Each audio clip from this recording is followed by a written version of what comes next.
ស្រីចាអាបញាបងរៀមសែនស្រយងស្រយប់ក្នុងអរ៉ា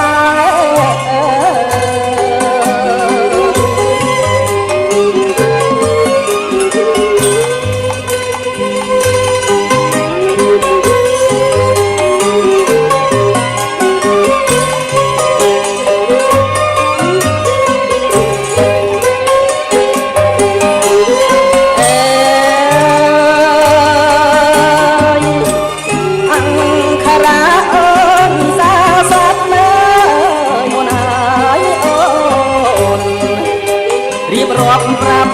រៀមថាអូនសូមរៀបការសង្សារថ្មីហើ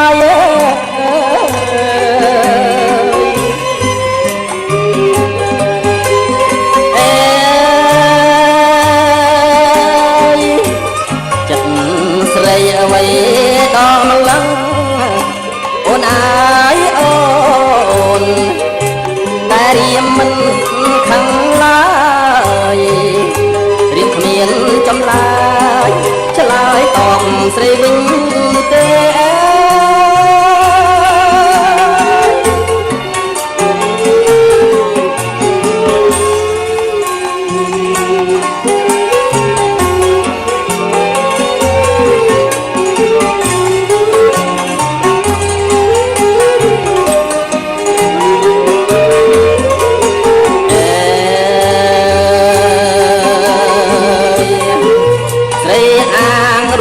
ល្អឆាតណែ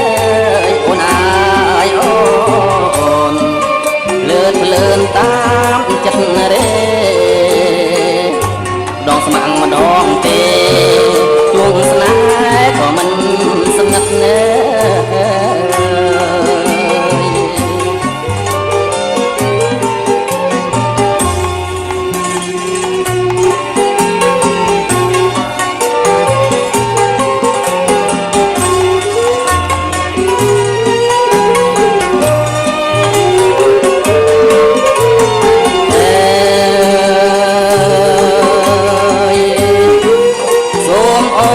រៀបការចោះអើយអូនអាយអូនស្រីស្រងកុំខ្លាចចិត្តបើសិនบ่មិនអូនគិតថាប្រ